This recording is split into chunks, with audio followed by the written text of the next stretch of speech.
Thank you. We are all here. Just under administrative, I want to let everybody know, following item 7, we do have an executive session tonight. So following that vote, will probably be a late night, so let everybody know. And there are plenty of seats up here in the front row in case anybody wants to move up. With that, I'm looking for a motion for the omnibus vote. So moved. Second. So a motion by Jamie, second by Brian. Roll call, please. Yes. Bellman? Yes. St.Charles? Yes. Yes. Yes. Yes. Yes. Yes. Thank you, that passes. Moving on to item 5E, recommendation to approve a resolution awarding the bid for asphalt patching services. Good evening, Adrian. Good evening. We've been working with our counterparts in the engineering division to identify areas of roadway throughout town that are in need of our patching services. This year, we'll be patching roads on both sides of the city as well as 7 alleys throughout the community.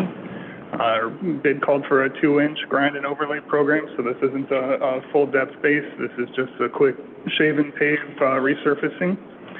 We received 4 qualified bids, with Chicagoland Paving of Lake Zurich being the lowest responsible bidder.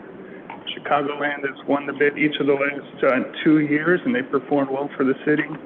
And the $16 per square yard reflects no change from their bid last year, which was the lowest we'd seen in 7 years to date.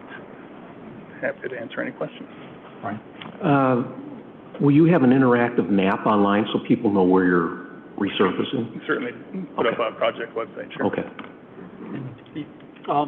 In regards to, you said it's just a 2-inch. How long would the 2-inch typically last versus doing it deeper grind? Yeah, so we're targeting kind of those mid-level roads with this program. So the ones that are way far gone are kind of an engineering reconstruct project. The ones that are good are good. So we're looking to enhance the longevity of those roads that are probably on their last 5 years. So we're hoping to extend another 10 years out of them. Thank you. Great. And this is a very quick program. It's shave one day, pave the next, and on to the next road. Jay, how long do those take to do all those roads? Just like a quick summer? Last year's program was about the same size, and we were done in 3 weeks. Move for approval. Second. Motion by Bob, second by Brian. Roll call, please. Yes. Yes. Yes. Yes. Yes. Yes. Yes. Yes. Yes. Thank you. Moving on, item 5F, a recommendation to approve a resolution authorizing a consultant contract for Phase 1 design for Campton Hills road, bike, and pedestrian improvements. Good evening. The Bike and Pedestrian Plan has identified Campton Hills Road between Peck Road and Oak Street as a priority location for improvements. Last month, we requested proposals for Phase 1 engineering for improvements along this route. And the Phase 1 engineering will include evaluation of the site, making recommendations as to what the best treatments could possibly be, doing a quick environmental evaluation, and then creating basic plans that can be used to submit for agency approval and specifically for grant funding. Having Phase 1 engineering puts you in a much better place to receive grants for the project. So our plan for this is to have Phase 1 engineering complete in time for the 2026 ITEP grant application, with a goal to get that grant, which would be announced in early 2027, and hopefully begin improvements in 2028. We received 7 proposals and found GFT to be the most qualified consultant. They were formerly known as Trans Systems before merger. They did the Phase 1, Phase 2, and Phase 3 design on the Couts Road reconstruction and widening project, which was 78% funded by grants, including the ITEP grant. So I'd recommend moving forward with Phase 1 engineering with them. Move for approval. I'll second. We have a motion by Brian, seconded by Steve. Roll call, please. Yes. Bellman? Yes. St.Charles? Yes. Wirball? Yes. Bessner? Yes. Weber? Yes. Kulkaitis? Yes. Munn? Yes. Thank you. Moving on, 5G, recommendation to approve a resolution authorizing a consultant contract for Phase 1 and 2 design for Illinois bike and pedestrian improvements. Another project that was identified in the Bike and Pedestrian Plan as a priority is improvements on Illinois Street and Illinois Avenue between 7th Street and 7th Avenue. This is a key corridor that gets you from the school to the Central Business District and then over to the library, as well as the bike route on 7th Avenue. Last month, we put out a request for proposals for Phase 1 and 2 engineering, so an evaluation of various options. These include shared lanes, as well as dedicated bike lanes east of the river, and improvements at the intersection, alignment improvements at the intersection of Riverside and Illinois. We received 6 proposals and found the best bidder, or the best proposal, to be Civil Tech Engineering. Civil Tech Engineering helped create our bike and pedestrian plan, and they also did the design for the Illinois mid-block crossing downtown. So based on their previous experience and their proposal, I recommend that we move forward with them. Questions? Weber will move. Second. So we have a motion by Steve, second by Bob. Roll call, please. Ginn, Yes. Feldman. Yes. Petrola. Yes. Wirbach. Yes. Fessner. Yes. Weber. Yes. Kulkaitis. Yes. Munn. Yes. Thank you, that passes. So that brings us to item 5H, Kessler Energy Consulting presentation on the St. Charles Electric Utility Options IMEA contract request. So Sean's going to be coming up. Just to the committee, Sean and I talked before, our goal with this presentation is to try and make it as interactive as possible. So if you have a question, a comment, while he's talking, you've got the green light to stop and ask and go ahead and make this more conversational than 30 slides and then regroup. So with that, any comment from staff at all? Maybe as a help for the overview, the idea for tonight is the discussion and presentation to allow council some time to digest and then give any follow-up questions to staff, with that follow-up meeting being scheduled for August 11th, so we can then answer any of those questions that remain still. Awesome. And then there will be time for public comment after. So with that, Sean, the floor is yours. Thank you. Hello, everyone. My name is Sean Kessler. I'm here today to give you an overview and comparison of the city's current and future power supply options. I'm going to begin with a brief introduction about myself and my company. I'll then turn to a high-level overview of the wholesale power markets, and then we'll discuss your current power supply options and do a side-by-side comparison of those options. I'll also present a historical power supply cost comparison analysis, briefly jump to the appendix to explain some of the additional information that I've provided you all, and then a summary of our project to date. I've got 36 years of industry experience in both the retail and wholesale sides of the power markets, including the last 13 years running my own consulting company, Kessler Energy Consulting. I began my career with my first 10.5 years at Commonwealth Edison Company, and from that time until current, I've worked for numerous power marketers, renewable energy project developers, infrastructure funds, and utilities, again, both on the retail and wholesale side of the business. I've also represented numerous large load entities or consumers of power, including a company called Century Aluminum, which consumes about 800 megawatts of power in the United States. Most recently, I originated and developed and negotiated a 50 megawatt data center agreement with the city of Batavia for my client HUD 8. That project was just made public about a week ago.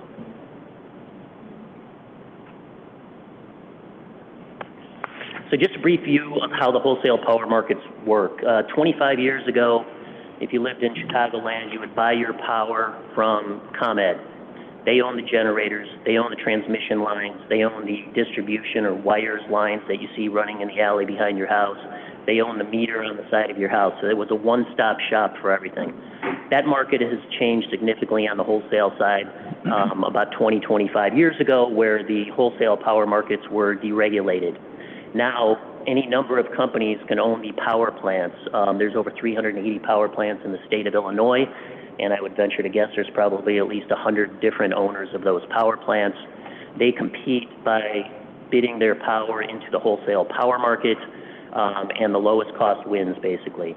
The administrator of the power markets is also the manager of the transmission grid. So in this case, that would be an RTO, or Regional Transmission Organization, in northeastern Illinois. That company's called PJM. It's a non-for-profit, and they are the company that is responsible for keeping the lights on, so to speak, along with St. Charles in this example. The reliability and delivery of the power that you consume here has nothing to do with the generator that generates it. It's managed by the RTO, which is PJM. Then you have the wires company, which again in this case is St. Charles. They are responsible for the clean, reliable delivery of the power from the wholesale grid to your homes and businesses.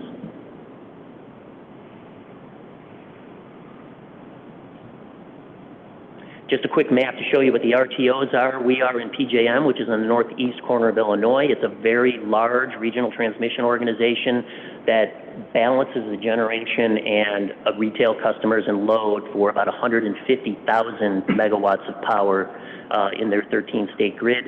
MISO is of similar size and has about 125,000 megawatts of generation and load that they balance on a daily basis. Just to put that in perspective, the city of St. Charles, on their peak load day, consumes about 130 megawatts. So these are very large organizations that are very good at balancing the power on the grid and providing the reliability that you're used to having at your homes. The important takeaway of this slide is that the RTOs, PJM, is monitored and regulated by a federal agency. So they have someone overseeing them to make sure that they're keeping the lights on, that the markets are efficient, that they're bringing supply and demand in check, and that they're keeping prices under control by having a robust supply and demand mix.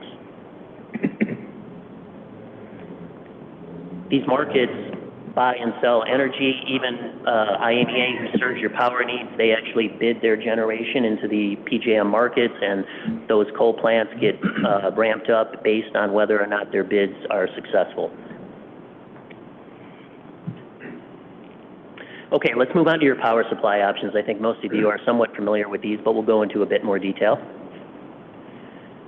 The current decision on the table is whether or not to sign the proposed IMEA power supply contract by the deadline of August 19th, as is. That contract cannot have any changes made to it prior to the 8/19 deadline without approval from the IMEA Board of Directors. If you don't sign that agreement, you can attempt to negotiate alternative terms and conditions with IMEA sometime in the future. That would be a brand new contract subject to board approval. There's 32 board members, so there would have to be a majority opinion to approve any other contract other than the one that's on the table. You can remain in your current IMEA contract through September of 2035. So no matter what decision you make on or before August 19th, you will be served from IMEA through September of 2035 under your current contract. The new proposed contract begins after that contract would expire. That contract, as written, rolls over annually through 2040 unless it's terminated by either side, but IMEA has told us that they would likely terminate that contract if St. Charles doesn't sign the new one by the deadline. Alternatively, you could enter into a full requirements service supply agreement, FRS, with an alternative provider sometime in the future. And I'll get into some detail on how that works, but negotiations for that would begin sometime around 2029 or 2030. There's nothing you need to do today, but you certainly want to give yourselves and the alternative provider plenty of time to make power supply arrangements so that you could begin taking service in October of 2035 when the IMEA contract would expire. There's two other options out there. One would include joining a different joint action agency, which IMEA is a joint action agency sometime in the future. Or you could self-supply and manage a portion or all of your power supply requirements in the future. There's plenty of municipalities that do that in some form or fashion. Your next door neighbor, Batavia, is an example of that. So a brief overview of the IMEA membership. St. Charles is one of 32 members of the IMEA, which consists of municipalities like yourselves. And each one of those, including St. Charles, has one vote in all major decisions. As the nuance is, as the second largest member, along with Naperville, if in concert you decide you don't like a vote, you can exercise a veto right if at least 5 other members have voted no on that issue. So you do have some power above most of the other municipalities for being one of the largest in the group. Just as an example, if IMA decided to vote on carbon capture, which I don't know if you're familiar with that or not, but that would be a technology that would be installed at the Prairie State Coal Plant, and at least 5 members said, no, we don't want to do that, then St. Charles, in concert with Naperville, could exercise their veto rights to say, no, that's not going to happen. IMEA now is one of 9 public power agencies that own the Prairie State Energy Campus, which is about an 1,800 megawatt coal plant in southern Illinois. They're about a 15% owner, and as such, they have about 15% of the voting stake in all of the major decisions, which effectively gives St. Charles a little bit less than 0.5% of voting rights in decisions about the Prairie State Power Plant. Likewise, IMEA is one of 3 owners in the Tribble County coal plant, which is in Kentucky, and they're about a 12% owner there, and as such, again, they have about 12% voting rights, which gives St. Charles about a 0.4% stake in decisions made for that power plant. And feel free to jump in with any questions at any time.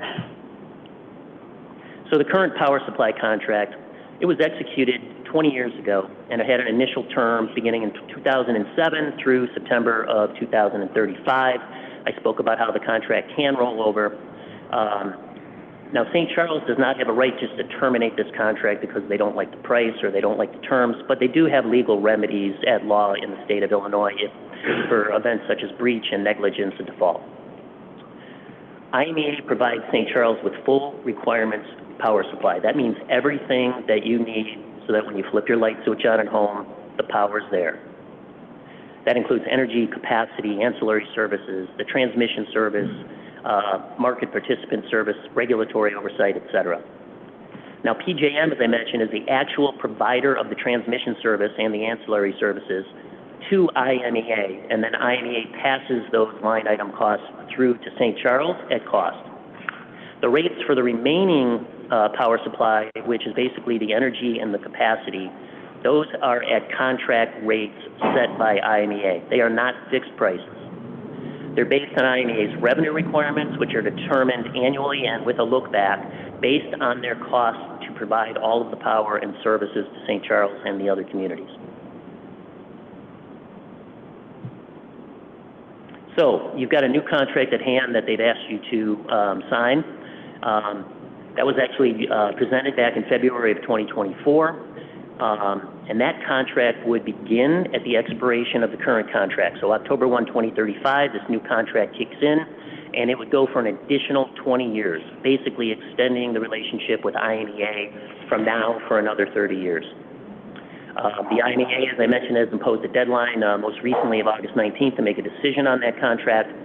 The terms and the conditions of that new contract are nearly identical to the current contract with a few exceptions. The first is they've allowed the members, including St. Charles, to provide a small portion of their power supply utilizing renewables. Now, in the contract, it says 10%, but that doesn't mean 10% of the energy you use. That means 10% of your peak billing demand. What that basically means is about 2.5 or 3% of your energy that you consume. You could conceivably go out and contract with a renewable developer to build a wind farm or a solar farm, or contract with an owner-operator of one of those plants to basically buy some renewable clean power for St. Charles. But it's a very small slice. The bigger point in this contract, and this has significant potential value, is that once the debt service on the 2 coal plants is retired in spring of 2035, the power supply cost as a whole to St. Charles should go down roughly 25%. That's because for the last 20 years, they've been passing through the debt service costs to all of their members. That the debt service for those 2 plants is going to go away, and when it does, all other factors held equal, should bring down costs about 25%, which equates to about 2.4 cents per kilowatt hour in your bill. Sorry, thank you for that. To what extent can we be certain of that 25% price reduction. Is that potentially something that they might want to or we all might want to reinvest into other equipment, or how reliable is that? Yeah, absolutely. There's going to be other costs that go up. This is very specific, and it's a snapshot look at what happens when that debt's retired for those power plants. Now, when the debt's retired, the power plants are going to continue to operate for a period of time. In the case of Prairie State, they're planning to operate it for another 10 years, and with Trimble, another 15 years, out to 2050. So this reduction is specific to that. It does not freeze the cost on any other power supply that they might want to bring in the future. If, they certainly have plans and are negotiating new contracts for some wind and solar supply and things like that. So this is just a snapshot view of one component that would bring down the cost by 25%. Thank you. So that's about 2.4 cents per kilowatt hour. Just to put it in perspective, your bills today are on average somewhere around 11 or 12 cents per kilowatt hour. So it's a fairly significant piece of the pie, as a resident, that is. And just a reminder, PJM provides the reliable delivery and the power delivery to St. Charles.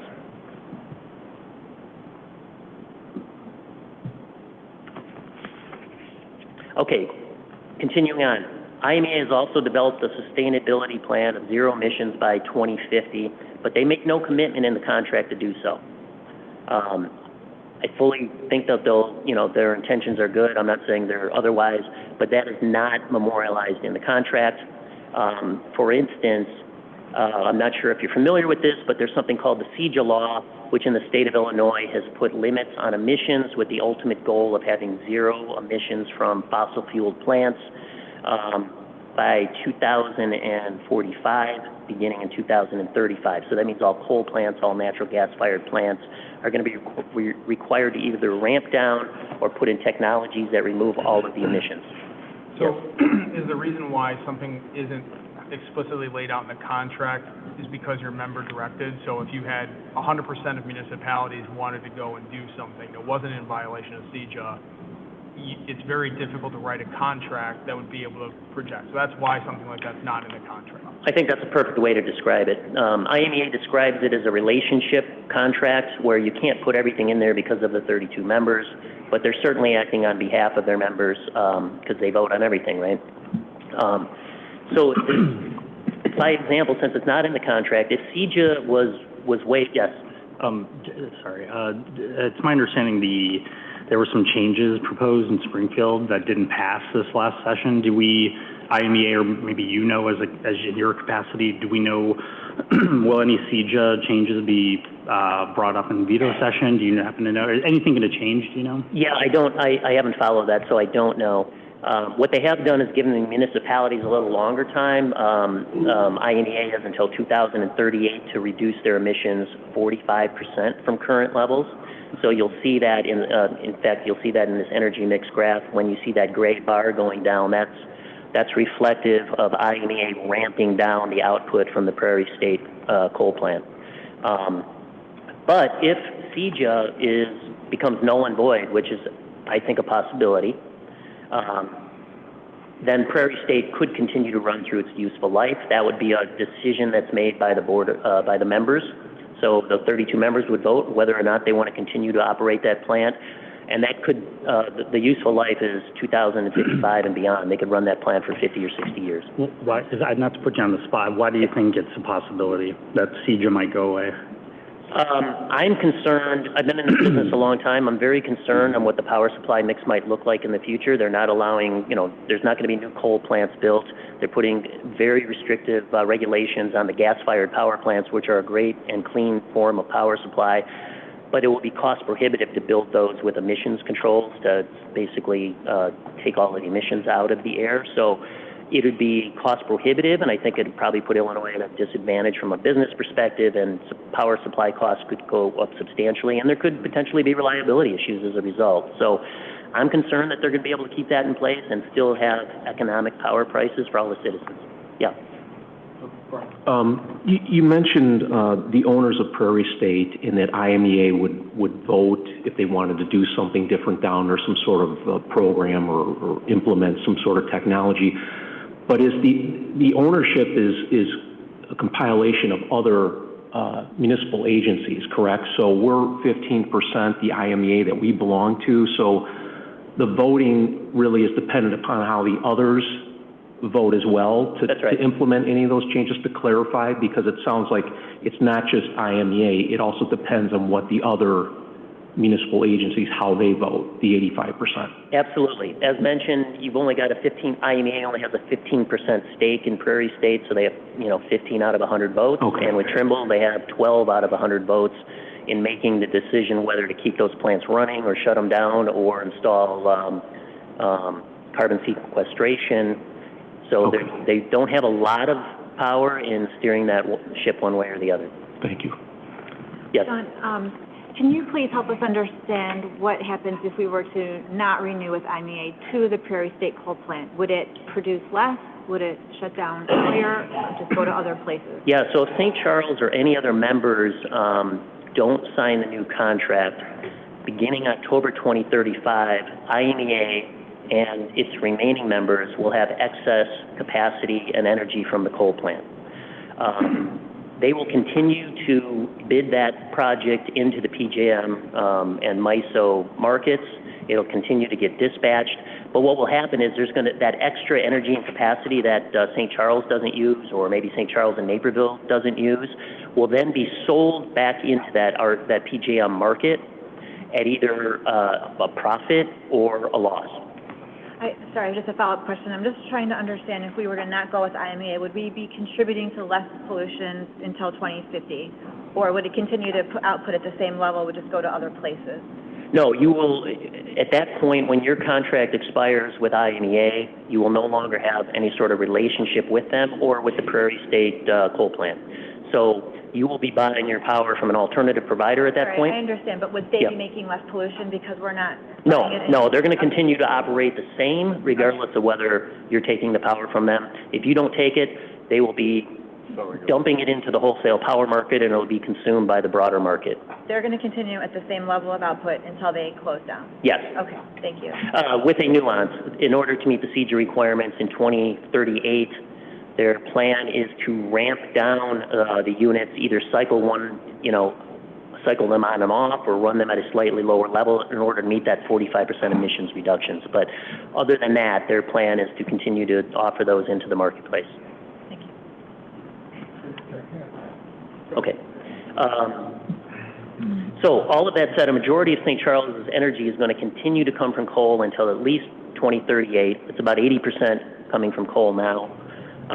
It'll drop down to about 50% until the Prairie State plant ultimately shuts down, and then ultimately, assuming that does and Trimble retires on schedule in 2050, then it'll be zero emissions coming from those two plants.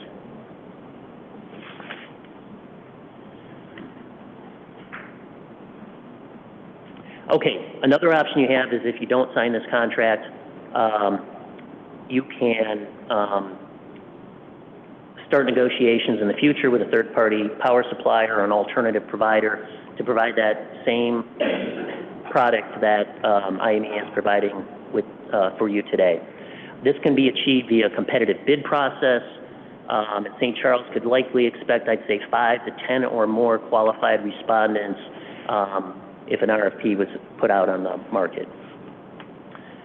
It would, as mentioned, it'd probably start about 2029 or 2030.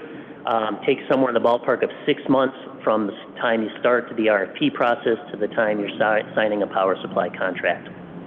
That would give adequate time for the alternative providers to figure out what your supply needs are, what kind of market power mix do you want? Do you want more clean energy? Are you trying to get the lowest price product? Whatever you're looking for, it'll take some time to figure that out, vet that, come up with pricing for you, and then ultimately sign a contract. And then, of course, the contract would begin as soon as the IMEA contract is over, October 1 of 2035. I can't stress this enough because there's been some other reports out there with some of the other communities that, hey, IMEA is the only one that can provide full requirement service supply. Simply not the case. There are plenty of Fortune 500 companies, well-known names that can do so. These are just a list of a few that can do so. Question.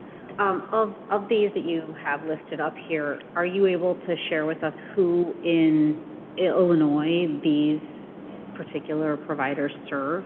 Like, can you provide us at some point with who they're serving? So Yeah, that's a great question. I can't give you the answer to that. We've asked them many times, and it's confidential information who they're supplying.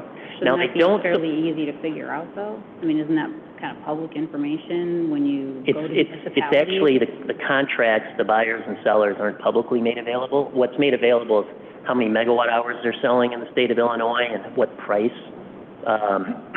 ultimately what price they're getting for those megawatt hours. But we don't know who they're serving specifically. We've asked them, and we may be able to get a few.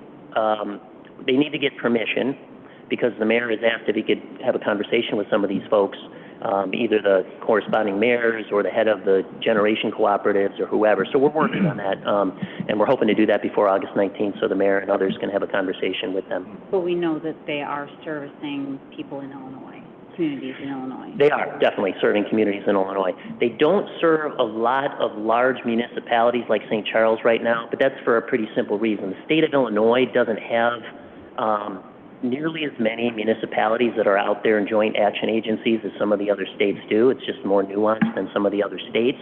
But they are serving a lot of loads very similar to St. Charles in all other areas of the country and in other areas of the PJM market. And that was another question I had. So were we to select one of these, for example, we would be forming our own lone joint action agency? No, no. You don't have to form a joint action agency. You are a wholesale participant in these markets.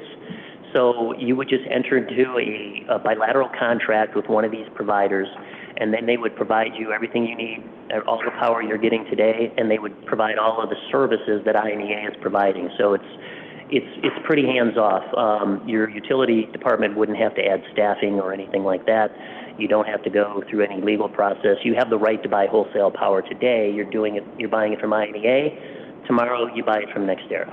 It would not require additional infrastructure for the city of St. Charles. We wouldn't have to add staff or equipment or anything that we don't already have today. This would simply be like changing from one cell phone carrier to another. Pretty similar to that. It's a bit more complex because you'd probably want to hire a consultant to manage the process on your behalf, but that would be a short-term engagement. That could be a 6-month engagement or less to hire someone like myself. I'll be retired when you're making that decision, so I'm not trying to put in a plug for more work. But yeah, you could hire somebody like myself to just, help manage the process, but that would be a short-term. And then my last question is they would be able to deliver an energy mix that we could ask for a limitation of or no coal in the product? You could, yes, absolutely. And I'm going to go into a little bit more detail on how that works. But yes, you will be able to, in effect, dictate what the power supply mix you want is. I'll tell you today, if you said I want 100% green, next to impossible and incredibly expensive if it was feasible because there's just not it's just not available today. The wind doesn't blow all the time. The sun isn't shining all the time. You could potentially have a zero emissions power supply if you transacted with a company like Constellation Energy, which owns about 11,000 megawatts of nuclear power plants in the state of Illinois. So that would be an option, but 100% renewables is really not a feasible option right now, but you could get the majority renewables if that was your goal. I appreciate it. Yep.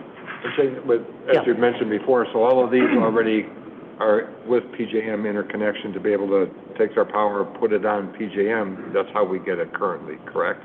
That's right. PJM is always going to be in the mix somewhere. That's right. PJM does not, they don't differentiate between IMEA and any of these companies on this list. The power is just scheduled into the market, and it's pulled out of the market by the user. And what these providers will do is they are what you call a market participant, which is what IMEA is. They're the representatives that are engaging 24 hours a day with the PJM. So they will have a sub-account called St. Charles where they will manage all the load inputs and outputs, and then they'll have a supply account under their name as well that is managing all the injection of power into the grid. And then PJM is balancing that literally signals every 2 seconds, 24 hours a day. Great, thank you. You're welcome. Additional. Yes. Is the Illinois Power Agency, are they also one of these groups, or is that a different? No, that's a governmental agency from the state of Illinois that effectuates auctions for the utilities like ComEd and MISO, who have customers that aren't going to alternative retail energy providers. If you're outside of a municipality like St. Charles, you can choose from one of 100 different companies to serve your power supply. But if you don't and you stay with those utilities have to get the power from somewhere. So the IPA conducts auctions to procure that power for those customers that haven't left for alternatives. And they're governed by the ICC then? Yeah, okay. That's right. Thank you, Chairman Bongard. Sean, Yes. these groups at the bottom, Energy, Constellation, et cetera, are they typically looking for, what does the contract usually look like for them? Is it 5 years, 2 years, 10 years? What kind of stuff are they typically looking for? Hold that thought. Yes, I'll sir. get to that shortly. Oh, thank you. Sean, I don't know if I'm doing this right, but just a quick internet search turns up a number of communities, articles about communities that have committed to Constellation. We're just one of them. Okay. Including the city of Chicago, Illinois, and Wheeling, and the city of Canton, Illinois, wherever that is. Are those cities, as far as you know, are those cities we might contact to get their opinion on at least Constellation? Yeah, you certainly could. They weren't willing to give bilateral names, although they did mention in the report that Constellation mentioned that they do serve the entire city of Chicago, yes. Yeah, it seems like there's press releases about these, so it might not be too hard to at least get some examples. Yeah. What's that? It's more about disclosure. It's about disclosure, yeah. Those have obviously allowed them to disclose their. Yeah, Chicago is that's a municipal aggregation program, which is different. That's a retail supply as opposed to this would be a wholesale. So what they're not sharing is who their wholesale counterparties are unless that counterparty makes it public. So I was wrong. They do have some public information, but they haven't been able to share that with us without getting permission. And Sean, if I could just interject real quick, I think some of the cities you may be seeing are doing this through electrical aggregation through ComEd, so not the same thing as we're proposing here, talking about with getting our full power supply requirements through these agencies. So it's a little bit different of a mechanism. Sean, can you go back to the last slide? Yeah. So I'm not sure if you're going to get there, and if you do, then we'll just pause. But so if you look at a power marketer, if you look at Xterra, Constellation, NRG, you have private, for-profit, publicly traded, big companies. So if power supply on the open market is basically, here's what coal is going for, wind, et cetera, where do these companies make their profit from? Yeah, they make it from size. They make it from being smarter than the competition. They have 24-hour trade desks. They have weather forecasters. They're trading around their positions. There are tight margins on these. They have to run their power plants efficiently. They have to trade their power efficiently. There'll be a line. Some of these providers, there'll be a line item, which is basically a profit line item on the bill that they would be providing to St. Charles. So you'll see that. Some of them bundle it all in there. But I will tell you, I've been in this business for a very long time. I worked for not these particular companies, but I've worked for competitors to these companies, and the margins on these sorts of power supply deals have gotten razor thin. How does that compare to IMEA, what we currently have? I can't speak to how efficient IMEA is. I've looked at their G&A costs, for example, and they are 2 to 3 times more than one of the power marketers that told us what their kind of profit line item is. But these companies are managing 50,000 megawatts of load, and if you have to have a 24-hour desk to manage 1,000 megawatts versus 50,000, the economies of scales are massive. And then, of course, you have the opportunity to see where all the buyers and sellers are, so you can make money trading around that. So they've gotten very good and very efficient and very cost competitive in providing supply to municipalities. Just to be clear, though, IMEA is a non-for-profit, and these are for-profit companies. That's right. So at the end of the day, one has the goal of making money off of its customers, and Absolutely. one is in the business of being a non-for-profit. Yes. To do that. For sure. It doesn't necessarily translate to higher or lower price, but you're absolutely right. But one is not able to raise prices in order to profit off its customers, and the others are.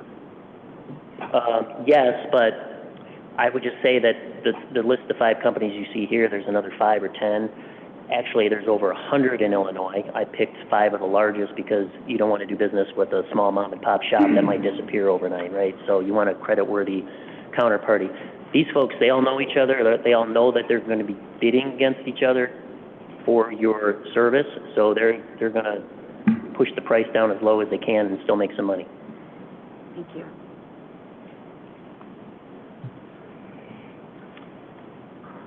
So, given that 2 of those companies a week ago came in and provided presentations to the Energy Working Group, NextEra and Constellation came in and spent about an hour and a half each with us to address questions, give overviews of what products and services they can provide. As mentioned, they're both very large companies, 2 of numerous qualified companies, and would be more than happy to get into a competitive procurement process with St.Charles sometime in the future if you elect not to sign the new contract with IMEA. They both provide full requirement service to many municipalities, not just in PJM, but across the country.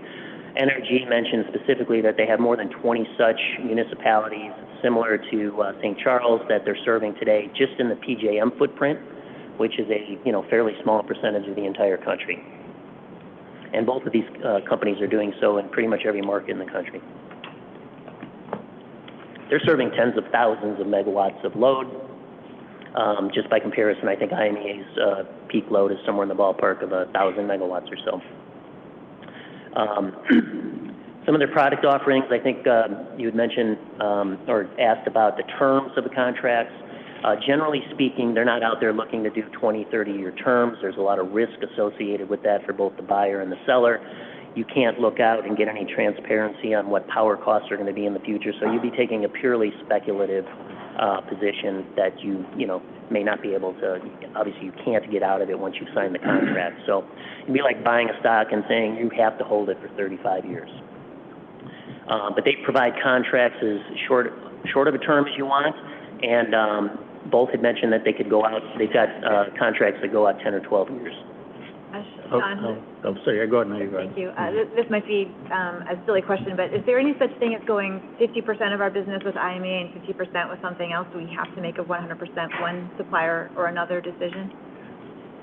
I'd have to defer to IMEA and whether that'd be something they'd be interested in, but there is a thing called partial requirements service. So Batavia, as I mentioned earlier, is a good example of that. They have an offtake supply agreement from the Prairie State Power Plant, but that doesn't provide all of their power supply needs. So they also transact with power marketers like the ones I've listed here today.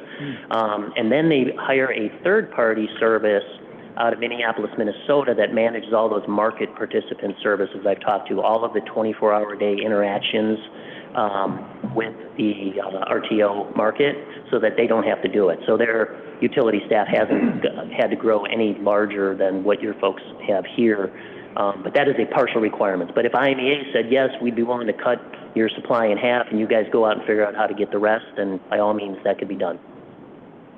That's a great question.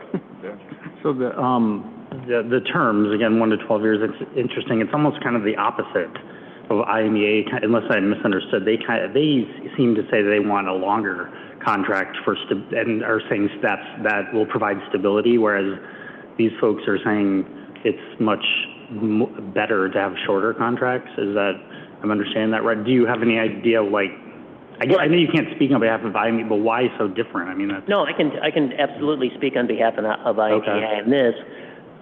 Back in the early 2000s, when there was some chaos going on in the power market, they thought it would be a good plan to go out and invest in power projects. And in order to do so, to build a billion-dollar coal plant, you have to have a long-term offtake contract, otherwise you can't get financing. So that's why they entered it originally into these long-term contracts, so that they would have backing in order to back the debt service requirements. So that's exactly why they did it. I don't know for a fact why they're trying to extend this early when there's another 5 years before you really even have to contemplate extensions. But my guess is that they're going to be owning and operating these coal plants for a while, and they'd much rather have an off-taker that's going to pay them to make sure that they're whole, not making a profit, but What happens if they start losing money if these coal plants become uneconomical in the future? If all 32 of the members sign back up, that won't happen. If Naperville doesn't sign back up, then 30 or 40% of that power is going to be sold into the wholesale market, and it might be sold at a loss. So I would venture to guess that's why they would like to sign everybody back up now. It makes sense. You know, if I was them, I'd be trying to do the same thing. Sean, can you just clarify a point? It was my understanding from the power marketers, they said while they could do those terms as long as 10 and 12 years, their sweet spot was really in that 3 to 7 range, because the longer it goes out, the higher the price gets to lock in and guarantee, because you don't have market flexibility. Is that, am I saying that correct? I would say most of their contracts are probably in the 3 to 7 years, but they, over the years, have gotten more and more comfortable with longer-term contracts. Once you can get price transparency. For instance, today I could go out and look what the power prices are, or at least forecast out to about 2033, so about 8 years out. And both of the companies we had in have significant generation resources, so they have a feel for what their costs are going to be. But generally speaking, that's true. Is they prefer something shorter term. 10 years ago, you couldn't get a contract longer than 2 years. But now they've figured out how to do it, and it's gotten more and more competitive. When they do those short-term contracts, 2 years, 3 years, et cetera, what happens at the end of those? Do the prices jump up? Well, no, generally what happens is, let's say you enter into a 3-year contract, and you'll have this relationship with the power provider.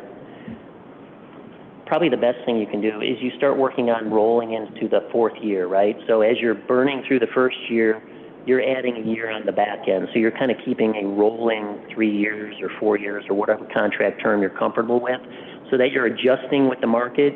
It's almost like dollar cost averaging if you're investing in the stock market, right? If somebody gave you $100,000, most people don't plop it into the market on one day. They put in $10,000 a month just to dollar cost average, because the market goes up and down just like the power markets do. So they're trying to smooth out any, volatility. I understand that would be the theoretical, that would be what you would plan to do, but in reality, is that what happens to If that's what St. Charles wants to happen, absolutely. No, I'm asking, is that what cities see, is that their rates then jump dramatically? No, I don't think necessarily. The rates are going to be completely driven by, outside the IMEA contract, the rates are going to be driven by market fundamentals, supply and demand. Okay. So the power prices might be higher, they might be lower on that 4th year as you're rolling in. That's different than what we're seeing today. What you're primarily seeing today with increases, if you're looking at the total power cost from IMEA, is increases in transmission service, which you can thank Exelon for, Commonwealth Edison. The one thing that's consistent, and there's a slide in the appendix here, well, I'll show you briefly, is the transmission costs go up all the time. The power costs have stayed fairly flat. The forward price curves that I'm looking at from today to 2032 are almost flat. In fact, they're slightly downward. And that's what will drive your power price as you add length to your contract term. Because it's going to be competitive, so no one's going to come in and try to charge you twice as much as the market would charge, because they know that you're going to have a competitive procurement. You're welcome. Sean, a question for you. So on the contracts, if I recall, they recommended more of a fixed rate versus a variable, or did I misunderstand? So there's stability with the contract, so there's, for budgetary purposes, so they can budget for, is that correct? No, I think that's right, and I think they're doing that because they've heard what their consumers want. They would be happy to offer you a variable price contract where you pay whatever the day-ahead market price is, and then they'll just put a small adder on top of that. But that makes it very difficult for the municipalities. Generally speaking, if you do that, you'll end up with a lower power price, but you might have a bunch of super low power prices, and you might have a day that you had to spend $10 million. If the market blows up because there was a big heat wave and a power outage. So by offering fixed prices, they can get that volatility out of your pricing. Okay. They don't want to scare their consumers out of the market, right? Right. Thank you. Yep. So they're fixed, but again, the length of the they're shorter. These alternative providers they'll offer a fixed price, but it won't be for 20, 30 years. That's right. Okay. That's right. Well, as they said in our presentation, yeah, we can offer you a 20 or 30-year contract price, but you're not going to like it. So yeah, they can offer fixed or variable pricing, a combination of, they can contract on your behalf with renewable power developers. So if you wanted to add 20 megawatts to your power supply of solar, they could go out and contract with a solar farm that's being built in Illinois. They would transact with that company, and then they would convey that power to you, and then they would provide all of the remaining power around that under what would be called a wrap agreement. So they would provide the rest of the full requirement service, but you could point to the solar farm 10 miles down the road and say, hey, we're getting 20 megawatts from that solar farm. They can support the energy efficiency and demand-side management programs that PJM offer or that St. Charles offers within the city. They will allow the flexibility to reopen contracts for certain sorts of events, such as, let's say you folks wanted to bring in a data center and you wanted to provide the power of that data center. IMEA wouldn't be able to do that, and I think it would be unlikely that they would want to open up the contract, but it would require a vote of 32 members. But the power marketers would be amenable to doing so. Now, that might change your price. It's going to be market-based pricing, so that could result in a price increase or a decrease for that matter. But they'll give you that flexibility to accommodate business development growth. Maybe you decide 5 years from now that you want more or less renewables. They could readjust that portfolio, and that would likely come with some sort of price change up or down. Isn't there currently a situation just like that in Batavia where they are going on their own power market? Jamie, is there any chance you could speak up? I'm so sorry. Isn't Batavia currently working on that where they are bringing in a data center, but they're going to have their own power provider for just the data center? Yeah, actually, that was my deal that I worked on. Your client. I'm getting a lot of customers. I live in Geneva, by the way, so the best thing I ever did was move out here 5 years ago. That's a unique situation. So they don't actually provide the power to the data center that's inside their municipality. They're just effectuating the delivery of power across their wires. Right, so it's not taking any power from the residents. It's not taking the power from Batavia. So Batavia is just passing through that PJM wholesale market price. They're just passing through the energy at cost, and they're delivering the energy from the PJM grid across their wires to the data center. Right. Another question. In your conversation with these alternative suppliers, did they address or discuss anything about, I know recently Illinois passed a law allowing for modular nuclear opportunities. Did they mention that about how we can throttle up and down because if that becomes a viable opportunity? Yeah, that has not come up in these conversations, but Constellation is the largest nuclear power plant owner in the country, if not the world. And I'm sure they're looking intently at SMRs, small modular reactors, which could be really the cutting edge change in the industry. Bill Gates is investing billions of dollars hoping to get this technology off the ground. I really hope it works because we can't power the U.S. grid on wind and solar and battery storage. We need resources other than those. And if we're shutting down all the coal and we're shutting down all the natural gas, we're going to be in trouble. So we need something. And I personally love nuclear power. These data centers, can they run on other alternative resources than just coal? Well, they can and they do.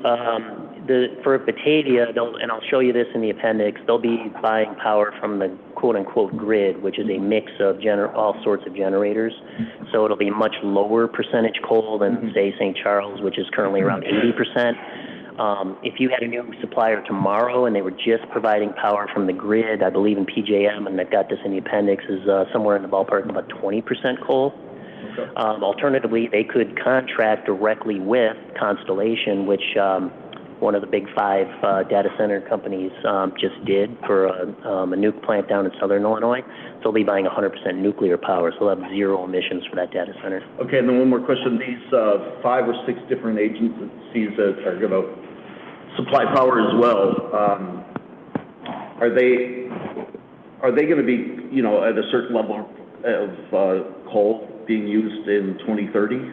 I mean, are they still gonna be pushing coal out? And if going back to what Councilmember Munns was saying, if we're going to try to get alternative resources, I guess, is that guaranteed? And if it's guaranteed, is it gonna be a much higher cost? I'm not sure I completely understand your question, but I would say the majority of these customers on this list don't own any coal plants anymore. They've completely divested from coal. Gotcha. They would not, they both said they wouldn't even entertain executing a power supply agreement where they were buying power directly from a coal plant going into the future. Okay. Did that address your question? Or? Yeah, I'm just trying to figure out what the actual cost is gonna be if we want like this beautiful mix that's alternative sources, if it's going to be that much more expensive than what we're paying now. Yeah, and it's so difficult to say. I know that's the million-dollar question. Is it more or less expensive to buy renewables? Today, generally speaking, it's more, but just prior to COVID, it was a lot cheaper. Mm-hmm. You've got supply chain issues. You've got all sorts of things that have driven up the cost. I believe those costs will go back down. You've got production tax credits, the federal tax policy. All of that comes into play. Mm-hmm. They're pretty high right now.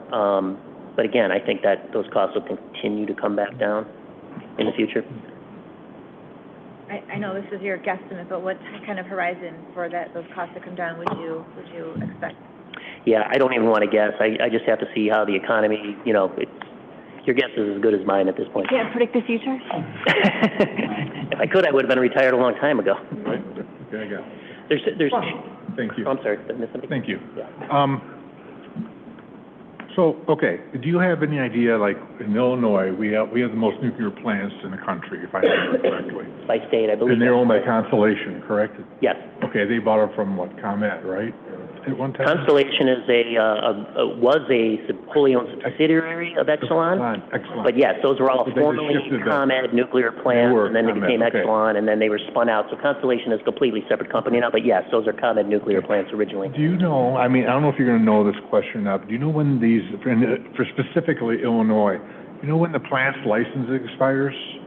I don't know off the top of my head. Most of them have gotten extensions, so they're going to be Right. operating for quite a long period of time still. The original licenses, I think, were 60 years or maybe 40 years, if I'm not mistaken. I remember that before, a few years ago, there was something in the state where they threatened to shut them down, if I remember correctly, a few years ago. They are, but now the state loves the nuclear power because it's the only thing that's going to keep the lights on in the state if they shut down all of the gas-fired power plants. In fact, the state of Illinois has subsidized Exelon in the past for those power plants. I actually worked for a lobbying group to try to prevent Exelon from lobbying, but they ultimately won. And nothing. You might know some of the names of the people on the other side who are now going to jail. Oh, yes, in that group, yes. I presume when they're doing their rates for, let's say we go nuclear, majority nuclear, is this everything built in the price when they have to refuel them? Is that built into the price? Oh, yeah. When you get a fixed price from from one of the alternative power suppliers, they're going to give you a fixed price. They're going to say it's 8 cents a kilowatt hour, and you don't see Doesn't matter what anything they do, okay. You won't see any of that behind the scenes, no. And then the next question, I don't know for you or for staff, that we have that little solar farm on the east side. Who owns that? It's an IMEA-owned solar farm. So what happens, let's say we don't go with them, what happens then in 2035? Who owns that after that? Do we own the property or do we lease it to them? It's a lease, but I don't know the terms off the top of my head unless Paul does. You do? There we go. So in that particular situation, the city of St. Charles leases the property to IMEA. At the end of the contract with IMEA, that lease will have run its course, and so will the agreement with the solar developer. And so at that time, the city has the option to buy that solar plant, or IMEA could continue it, but it will need to be rehabbed at that time. Okay, so that could affect how, I mean, granted, it's not that big, but just in general, that could affect our power usage. No, it won't, because won't. that plant is essentially in front of the meter, so everything that plant generates goes onto the grid. Oh, okay. Thank you. You're welcome. So it's a revenue generating option for us. If we renew that lease, we get money from IMEA even though we're not a member anymore, if we were to do that. Is that a revenue generation opportunity if we we don't go with IMEA, can we still enter into they would pay us to lease that land? That's still an option even if we didn't renew the contract? That would be one of many options. Okay. There's a couple of other options which I'm going to very briefly go through. The working group and the other members have really ruled it out, which I think is the right decision. One of which is to join a different joint action agency, somewhat like IMEA. I don't think there's any secret sauce. I can't stand here today and say IMEA is doing a poor job or anything like that. So trying to find another similar relationship just I don't think makes sense. You could self-supply all of your own requirements. But again, I don't think that makes sense. It would require significant staffing. You have to have a 24-hour trading desk. You're going to be on the phone with PJM all the time. And it will cost millions of dollars a year for you to build out your own power marketing arm in order to do that. And as I mentioned, there's companies that do that for a very fair price. So we've kind of discounted those options. So this is a side-by-side comparison. I know we're kind of running late here, and you folks all have the deck. I'm just going to scroll through here and just, instead of reading through each of these columns, look at it at your leisure. I don't know whether you looked at it over the weekend. And I do want to remind you that I'm going to be sending out an updated one first thing tomorrow morning. I just made a few minor changes this afternoon, nothing significant. You probably won't even notice them in the deck, but I'm going to send out a new one in the morning. One of the big ones is the length of the agreement. We've talked about that at great length. You're talking about extending a relationship with IMEA through 2055. That's a long time. On the flip side, you're looking at a short-term contract, 5-10 years or so, if you go with an alternative power provider. Just can't stress enough the reliability, the deliverability has nothing to do with who your power provider is, whether it's IMEA or Constellation or any of these other companies, or another joint action agency. That's all done by PJM and ultimately across the St. Charles delivery system. You'll have flexibility to make changes in the contract with your alternative provider, lesser so from IMEA, because really all major decisions have to be as the result of a board member vote.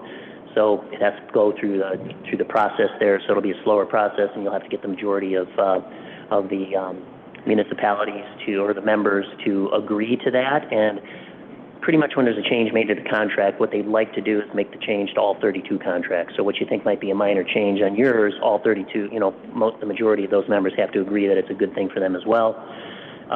The big difference in the power supply cost is IMEA is going to be a cost-based approach. It's not fixed. If they keep their costs in check, you'll have a pretty good idea what your costs are going to be for power supply. They've done so over the last 15 years or so, and there's a slide in the appendix showing that. And then on the flip side, the alternative providers, it's going to be highly competitive, and you'll have numerous counterparties looking to bid into that. So it's not cost-based, but it's at least going to be competitive. Whether that market price is going to be higher or lower than the cost-based approach, time will tell. And in all cases, St. Charles remains in complete control of its electric grid. We talked at length about the power supply mix, the ability to dictate future power supply. Again, for the IMEA, that goes back to 1 of 32 votes. So you need a majority to make any significant changes beyond what they've already approved in their plans. And in the case of the alternative providers, it's really just you and them in a bilateral contract. So you kind of set the table on what you want, and they'll tell you how much that costs.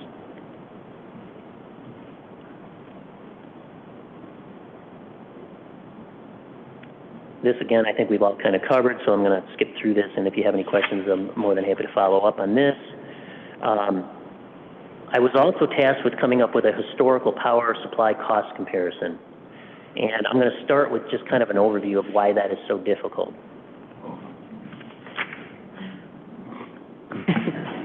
So it's very difficult to conduct an apples-to-apples comparison of looking back at past power supply costs due to a great number of reasons, including how you use power in St. Charles versus other communities. That's what load shape and load factor are, what your buying power is.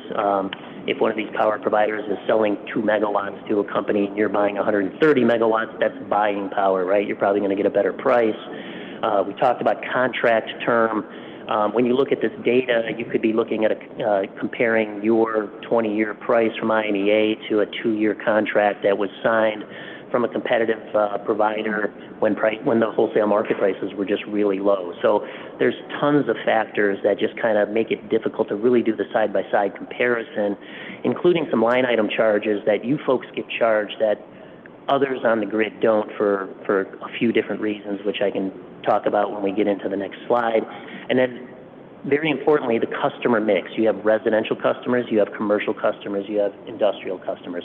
Residential customers are the most expensive to supply, and they're the most expensive to deliver that power because of the way they use power.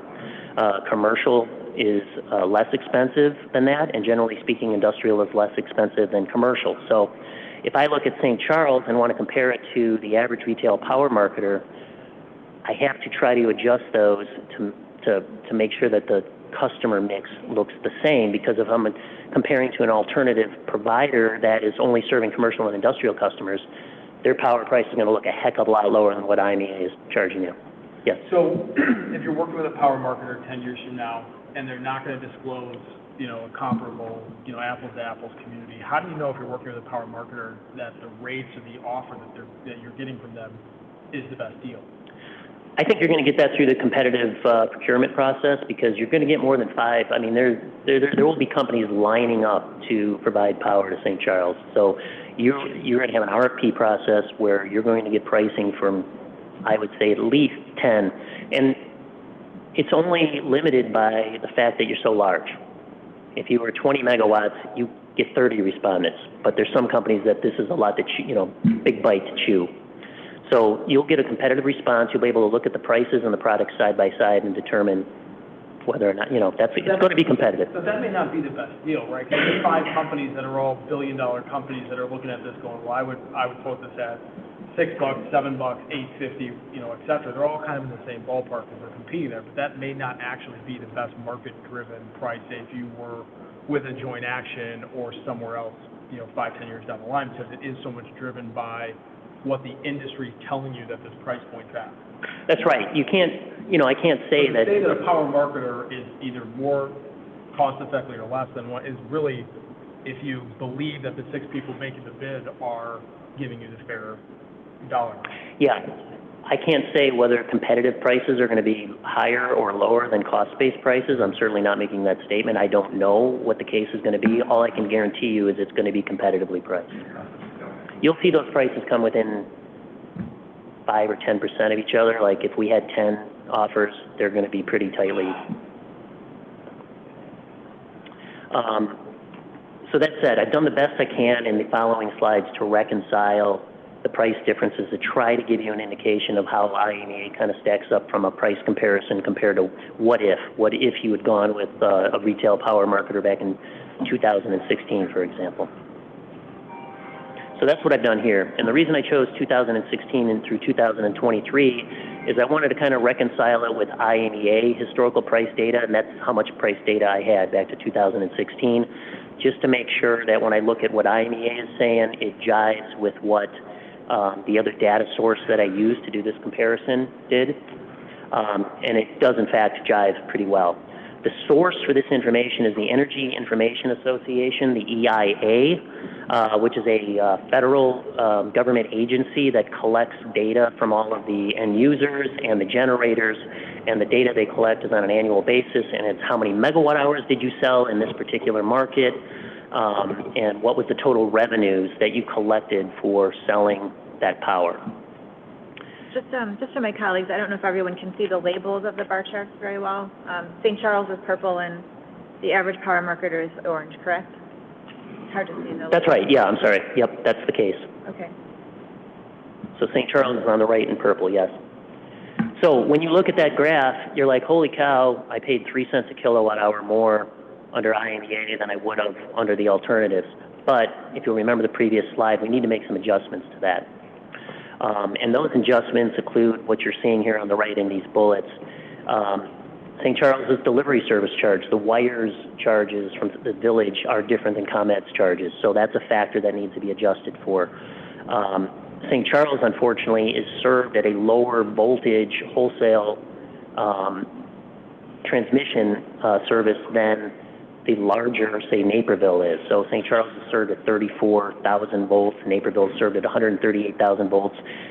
ComEd has an additional line item charge where they charge you about 0.42 cents per kilowatt hour higher than what Naperville gets charged from ComEd. So that is a factor that has to come into play as well. We talked to that third bullet point is about adjusting for the difference in customer class because St. Charles has more residential customers on a percentage basis than the retail power marketers do. I should mention that the orange bar is an average of the 5 largest retail power marketers in Illinois. So what I did was I took all of those adjustments into account, and that changed that 3 cent per kilowatt hour premium down to about 1.68 cents per kilowatt hour. What does that mean on an annual basis? That's about $8 or $9 million a year that this particular analysis would suggest IMEA was higher priced by $8 to $9 million a year than if you had gone with an alternative provider from 2016 to 2023. Now, I'll tell you, these numbers will all change. These bar graphs will move around a little bit if I choose a different time frame, if I choose a different customer class, if I choose a different set of retail power marketers. These numbers are going to bounce around.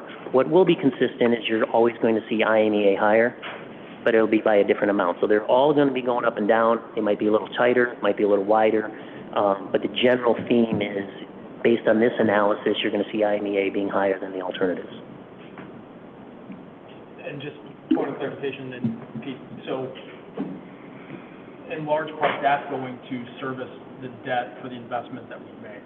And power marketers don't have that same burden and are buying, I mean, to your point earlier, economies of scale, 3 times the size, they're bidding on that. They don't have to pay for, a power plant or something that they've invested in. So is that fair to assume that the difference in those numbers is because IMEA has things that it has to pay for? I would say not really, because what IMEA has done was there's different, the 2 major products in the market are energy, which is the kilowatt hours that flow into your meter, and capacity, which is there's a generator out there somewhere capable of generating X megawatts. So Prairie State is a capacity resource and an energy resource, but the 2 products are separate fungible products. So IMEA has made a decision to cover the capacity obligations of their customers by building a power plant and assuming debt service. These companies are either doing it the same way or they're just buying that capacity from the market. So in both cases, you're getting the same products and services. IMEA chose to do it one way. The alternative power providers are doing it a different way. And in most cases, they're doing it a combination of way. Like most of these power providers also own generation, so they're kind of hedging their supply mix as well. Did I make it more confusing, or is that good? Yeah, it's not an additional line item. It was just a different way of paying for it, for the product. All right, so I tried to take another stab at it, also using EIA data and also making the similar sort of adjustments by looking at just energy, not including the delivery across the ComEd lines and across the St. Charles line. But again, these numbers need some adjustments. So I'll get to the punchline by looking at it in a slightly different way with slightly different data from the same source. This calculation showed IMEA having a price premium of about $7 million a year versus the $8 to $9 million a year. So there's a change, but correlates fairly well. So is it the same orange bar from the prior slide that should be next to this? Yeah, and the reason I can't do the orange bar next to this one is because the data for the power supply to St. Charles without the delivery service is not published by EIA. So I took the data that IMEA provided, and that's one of the reasons I had to look at 2016 through 2023 so I can compare them side by side.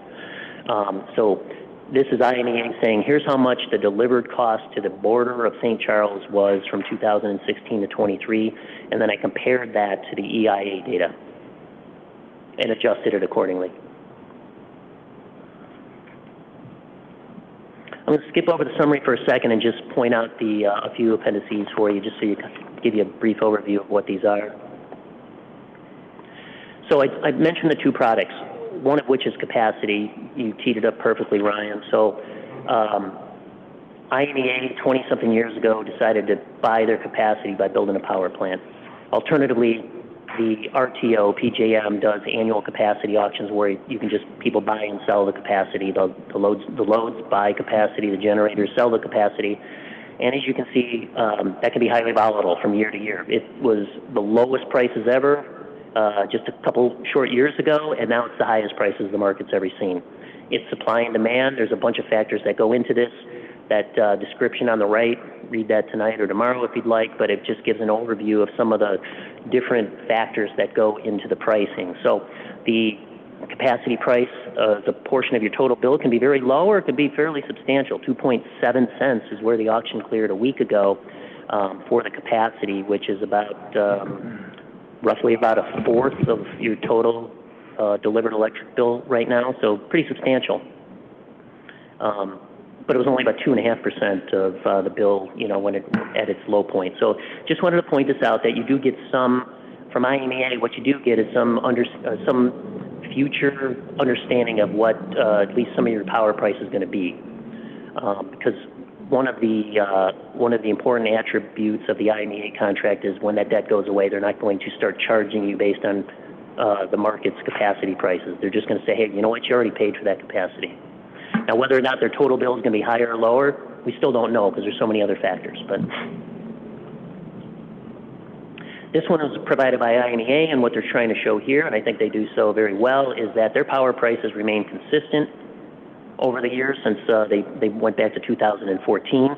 Whether or not that's above or below market to be determined, but what you do see in red there is good old Commonwealth Edison, or excellent company, raising their transmission rates every year. And there's nothing you folks can do about that, regardless of who's providing your power. And then these slides are also provided by IMEA to give a real good picture of what your supply mix is expected to look like going out through 2050.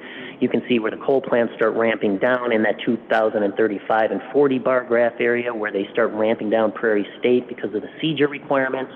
They don't ramp those down, those levels would likely go back up to like the 2030 levels. That would be determined by the board of directors.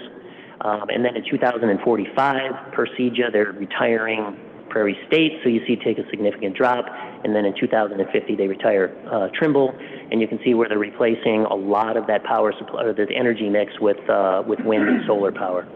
And market purchases. So when they say market purchases, they're buying power from companies like the companies that are would be soliciting you folks, Constellation and NextEra and those folks.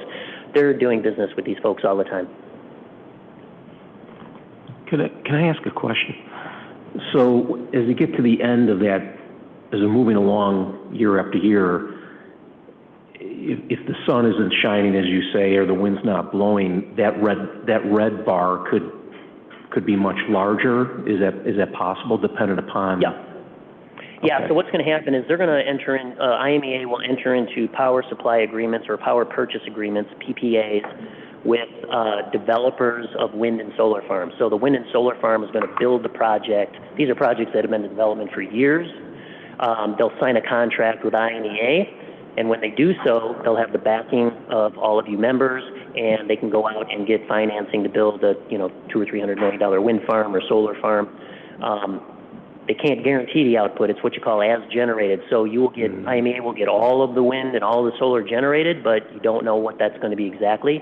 There's very good modeling on average of what it's going to be, but in any particular year, it could be plus or minus 10 or 15%. So what IMEA will do is go out and buy market purchases when they'll get forecasts every day of how much wind and solar there's going to be, and they're like, hey, we're going to be short 30 megawatts. They'll go out in the market and they'll buy energy to cover that. So the Constellation, the red bar, that could increase dependent upon the output of the other? Yes. Okay. Yep. Yeah, they can either, IMEA can either be a price taker in the day-ahead market or a real-time market where they're just going to pull energy off the grid And so your lights, you know, you're going to get all the power you need every minute of every hour of every day. It's just this mix will change a little bit every day. This is a different view based on the capacity instead of the energy. I won't bore you with all these details, but the pie chart on the right gives you a picture of what INEA's plans are in the future as they add different types of generation in preparation for the coal plants eventually coming down.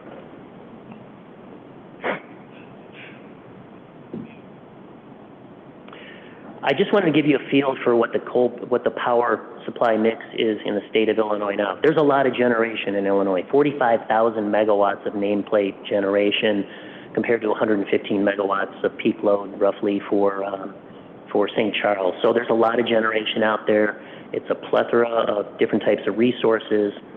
We're lucky to be in a state that is, the vast majority is zero emissions, and that's due primarily to the nuclear power plants. We also have a fair amount of wind and solar plants, so there's a lot of power out there, a nice grid mix. There used to be a ton of coal plants. There's only a handful left, and all but two, Prairie State being one of those two, will be retired by 2028.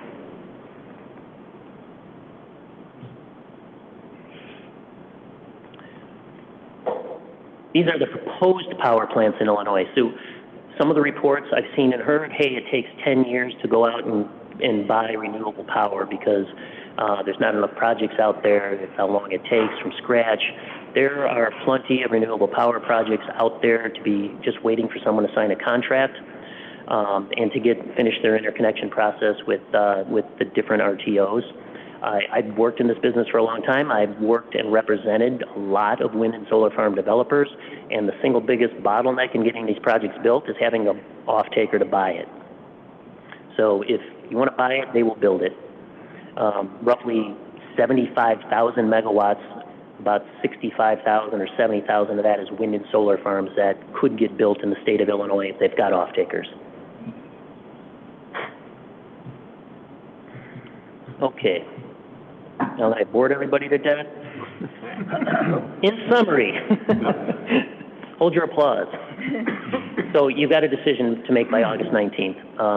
If you don't make that decision, the village could always go back and ask for a vote to get an extension. That again would require a majority of votes. Pete could probably speak to the likelihood that that gets extended, but I think it's a safe assumption that it may not. So you've got a big decision to make pretty quickly here. Alternatively, you can decide not to sign and go in a different direction. No matter what you do, INEA is going to be supplying your power for the next 10 years, and the majority of that power will be coal. Both paths include uncertainty over future power supply costs. Each has pros and cons depending on what you want. If you want the vast majority of your power to be renewable, that's one path. If you want certainty over capacity costs, that's another path. Contract flexibility, control over decisions, the relationship. You've been with IMEA a long time. You would be entering into a new relationship with a company that you don't know today. So there's a lot of moving parts. So it's a tough decision. I've tried to provide the data as best I can without bias, and good luck with the decision. Let me know how it works out.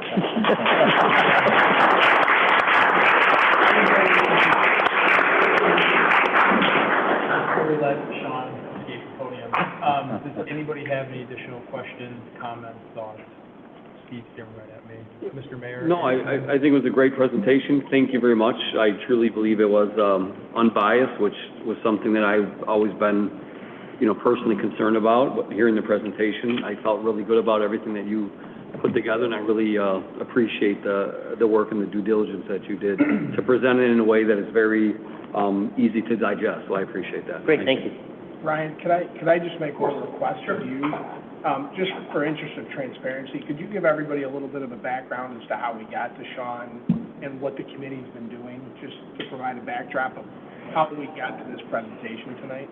Just put me on the spot. I'm like, where are we? So the committee, which is made up of 9 of us, I believe? 9 total? I think there's 12 total. 12 of us. Yeah.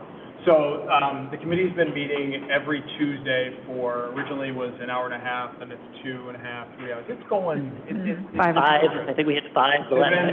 It's really good meetings. But the conversation has been incredibly helpful.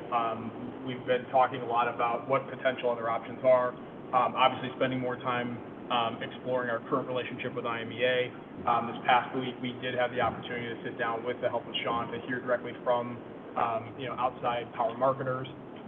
So the process has been, from my perspective, Brian, if you want to hop in as well, it's been very helpful. Yeah, I'll just say it's been a great process. I've learned a lot just from you being there and from staff being there, providing feedback, and residents being there, participating as well. So I appreciate everything you put together here, just to kind of lay it out for us. Definitely a tough decision going forward, but thank you for everything you did. My pleasure. And the only thing I'd like to add to that is just that, what I think that we as a council and as a city heard from our citizens was they wanted the city to do its due diligence, and they wanted us to go through. And so I will just say, as the new mayor, I'm extremely appreciative of the citizens who are here that have taken that role on, of the council members who are here on Mondays and also here on Tuesdays, and the rest of the council that is talking about this every day. So, it's important to me as the mayor just to say a huge thank you, not only to Sean, but to the city council and to all the citizens who have been a part of it. It's a big decision for the city, but I just, I've been in this position for almost 90 days now, and I will tell you that I am so impressed with the effort that staff has made, that the council has made, that the citizens have made. And so there's still a lot of work to do, but I'm just very proud and very appreciative of everything that has been done. And Sean, that goes back to you and just trying to also, we didn't just pick Sean out of a hat. There were different options.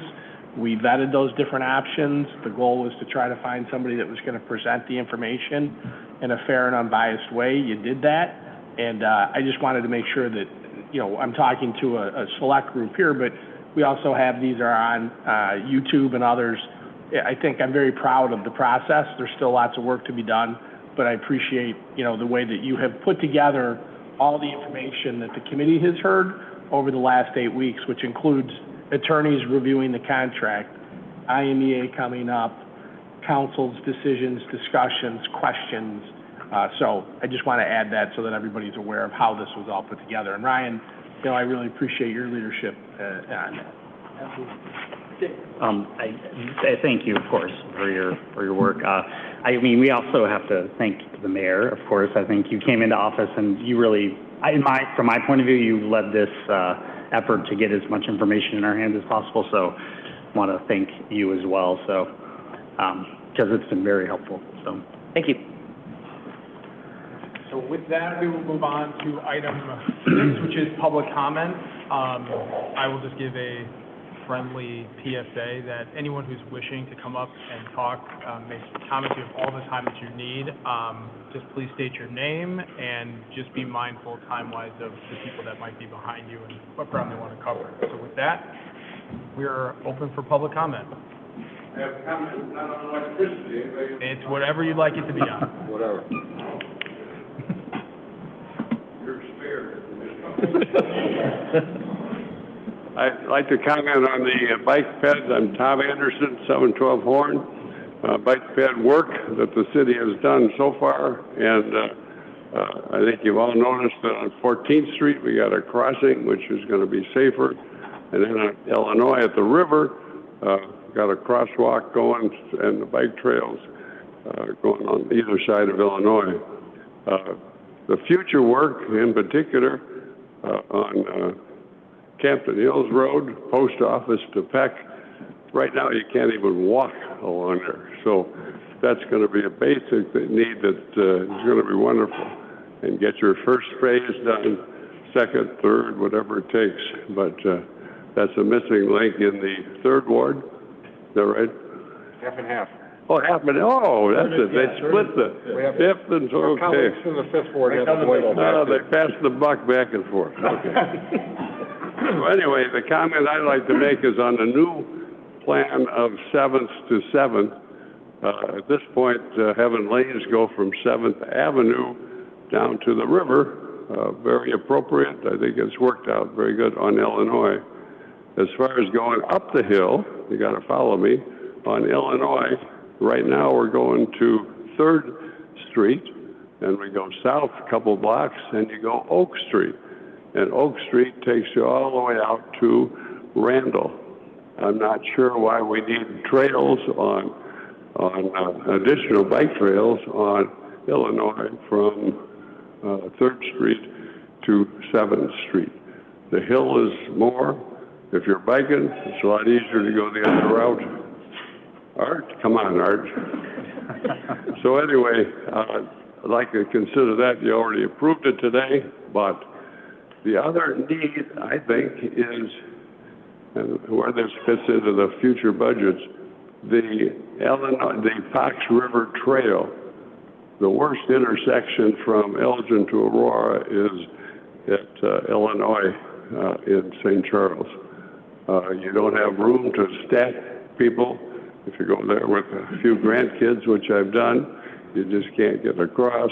I think it needs to be a priority that somehow the city can talk about, the planners can talk about it, because that's a lot of people visiting St. Charles. We go on the street there at Riverside, but anyway, that's a missing link that could be really a part of this. There's some other ideas that we've had. Second subject is parking lots, and I'll give a final note. No, not final, maybe not. The Baker North lot, I've been pitching for that for a while. For all of you, I think you know, the city has a contract to maintain that. City maintain it, but it doesn't have the appropriate lights on it. It's not light enough at night. It's got one little floodlight. And security cameras, I'm not sure there's any security, any extra. So it's not used by the merchants in the entertainment business that are downtown, letting their servers try to go. I've given you all that, and I said the SSA 1A says that you all are going to supply parking. Century Corners uses that lot all the time. So I think you don't have to own it, but make sure that it's used for parking. It's going to be there. You got some property owners that if they didn't have that lot, they wouldn't have a place to put a car. So future reference, that's it. Thank you. Keep up the good work. Thank you, Tom. Thank you.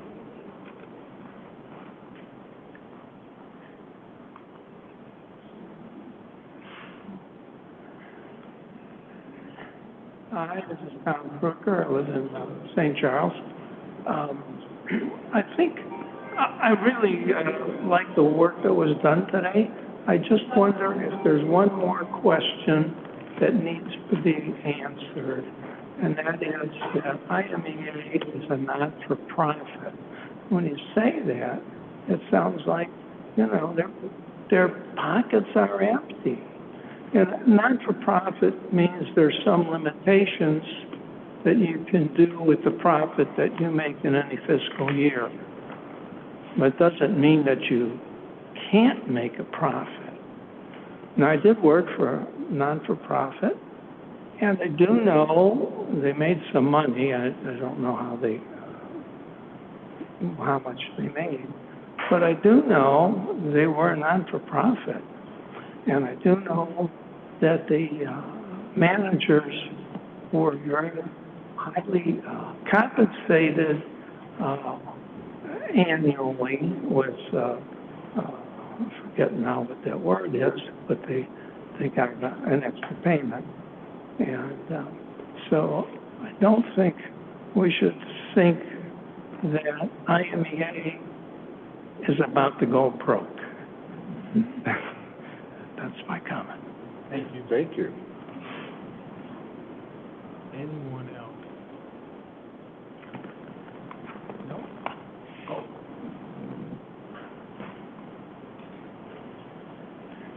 Art Lemke, a resident of town and formerly city council, and we purchased the contract the last time.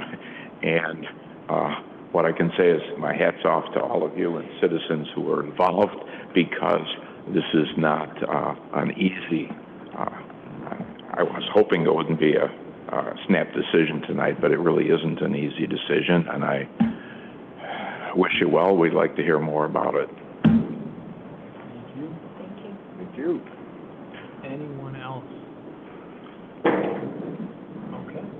With that, any additional items from committee, staff, mayor? No? Actually, well, we do have an executive session, so I'm gonna need a motion. Weber will move. Second. Moved by Steve, seconded by David. Roll call, please. Gant. Yes. Spellman. Yes. Petrella. Yes. Wirball. Yes. Messner. Yes. Weber. Yes. Kulturitis. Yes. Vaughn. Yes.